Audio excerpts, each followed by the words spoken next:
तर चला नमस्कार मैत्रिणींनो, मी आज बनवणार आहे करंज्या।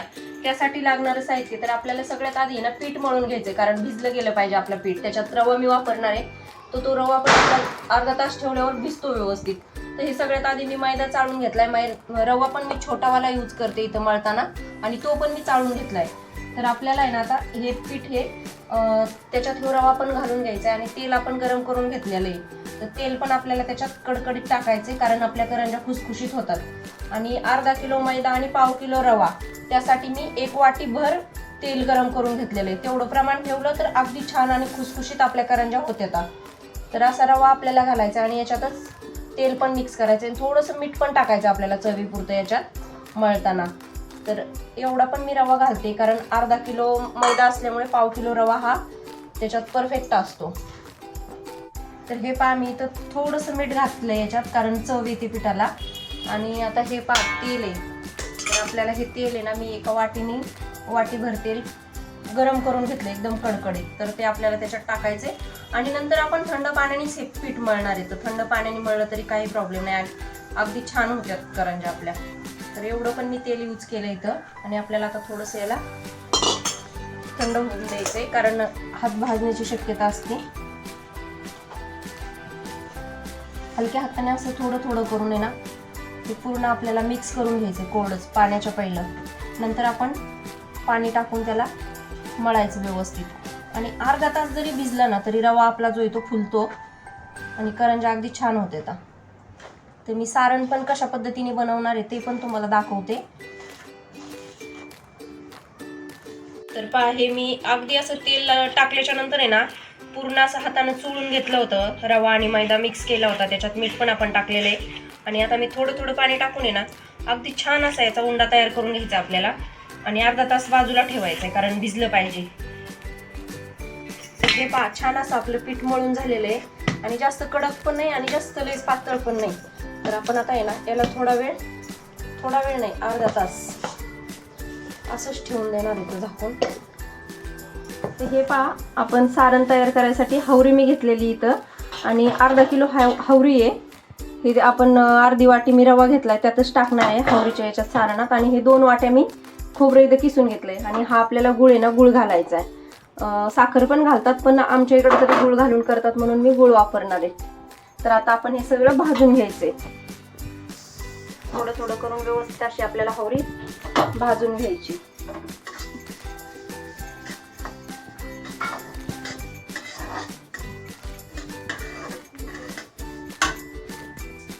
ही पहा, छान अशी आपली हवरी, आणि याला कोणी कोणी पांढरे तीळ पण म्हणतात। ते ही आपले भाजून झालेले आहेत, आपण काढून घेऊया। तर हा पहा, आपण रवा पण इथं भाजून घेणार इथं। छोट्या वाटीने वाटीभर रवा त्या अर्धा किलो तिळामध्ये मिक्स करायला घेतलेला आहे। आपले हे सारण तयार होणार आहे। खोबरं पण आपल्याला थोडंसं लाल करून घ्यायचंय भाजून थोडंसं। ही पहा, मी खसखस थोडीशी घेतलेली आहे भाजून, आपण हे सारणातच टाकणार इथं। तर हे मी खोबरं पण इथं भाजायला टाकलेलं आहे, आणि थोडंसं आपल्याला भाजून आहे ना, हे हातानेच फक्त कुस करून घ्यायचं, याला मिक्सरला बारीक वगैरे करायचं नाही। आपण तीळ हे भाजून घेतलेले आहेत, खोबरं भाजून घेतलेलं आहे, ही खसखस आहे, हे जायफळ मी अर्धा इथं याच्यात टाकणार आहे सारणामध्ये, आणि हा थोडासा रवा आहे, आणि हा गुळ आपल्याला याच्यात घालायचा आहे। तर एवढं मिळून आपण हे सारण तयार करून घेऊ, आणि करंजी कशी बनवते मी तुम्हाला नक्कीच दाखवते। हे पहा, आपण आहे ना हवरी आधी बारीक करून घेतलेली आहे, आणि नंतर त्याच्यात हा गुळ मी हे केलेला छोट्या छोट्या कट करून घेतलेला चाकूनी, तो आपण मिक्स केला। आता याला आहे ना थोडं एक राऊंड देऊन मिक्सरमधून व्यवस्थित असं मिक्स करून घेऊ। असं आपलं सारण तयार होतंय, गुळ पण अगदी छान बारीक होतोय। अशाच प्रकारे सगळं करून घ्यायचं आपल्याला। तर हे पहा, आपण गुळ आणि तीळ बारीक करून घेतलेले आहेत, आणि खोबरं मी किसून भाजून घेतलेले। तर हातावरतीच आपल्याला असं कुस करून आहे ना, त्याच्यात टाकून घ्यायचे।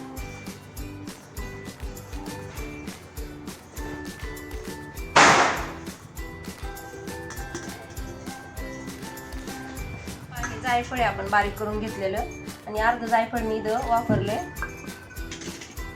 ही आपली खसखस आहे, ही पण आपल्याला टाकायची याच्यात।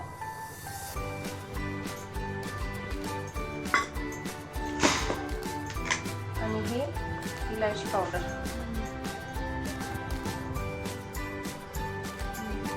सारण आपलं तयार झालेलं आहे, फक्त मिक्स करून घ्यायचं. रवा थोडासा भाजून घेतला होता, तो पण मी टाकून घेते. आता मिक्स करून घेऊ. तर आपलं सारण आहे ना तयार झालेलं आहे. आणि पांढऱ्या तिळाचं सारण आहे, तर मी याच्यात थोडं थोडं बरंच काय वापरलेलं आहे. जे काय वापरले ते तुम्हाला दाखवले. पहा, अशी मी 3 उंडे घेतलेले आहेत आणि आपण 3 याची ना अशा आकाराची चपाती सारखं लाटून घेऊन त्याची एकदम एकत्र करून हे करणार आहेत. करंजीसाठी लाटी तयार करणार आहेत.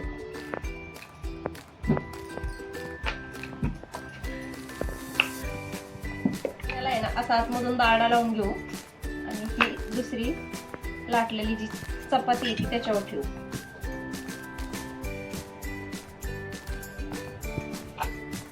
व्यवस्थित असं लावून घ्यायचं आहे आपल्याला.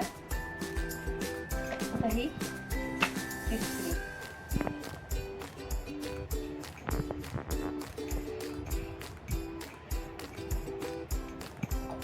हे पहा, आपण 3 चपात्या एका वेळेस ठेवलेल्या आहेत आणि हे करंजीसाठी मी मळलेलं पीठ आहे. त्यासाठी आपल्याला आहे ना असं हे लाट्या पाडून घेण्यासाठी असं करायचं.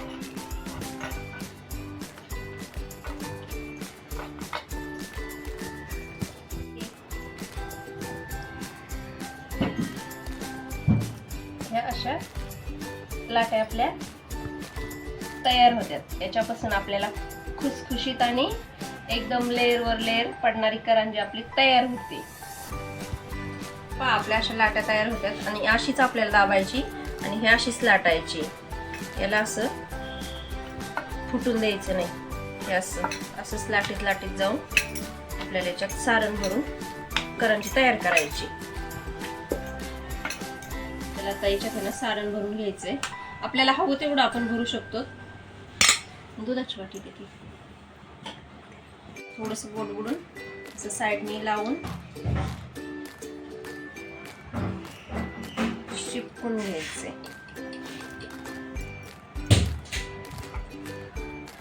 अशी आपल्याला कट करून घ्यायची.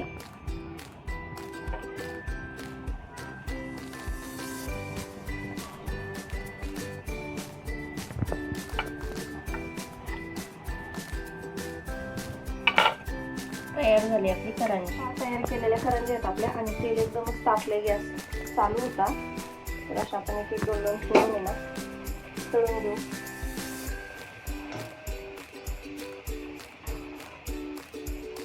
लगेच फुटते करंजी, त्याच्यामुळे पलटी करायला पण ते हे होत नाही, एकाच अंगावरती लागते. तर छान अशा तळलेल्या आता करंजी. कारण हे आपल्या होळीच्या करंज्या असल्यामुळे ना लालसर कलर त्याला येतो. गुळ मी याच्यात वापरलेला आहे. साखर पण वापरू शकतो, पण मी गुळ वापरलेला आहे.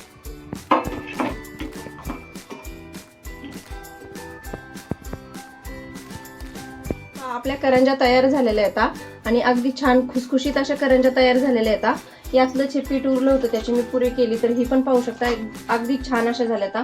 तर अशाच नवनवीन व्हिडिओ पाहण्यासाठी ना चॅनलला सबस्क्राईब करा, लाईक शेअर आणि कमेंट करा. बाय.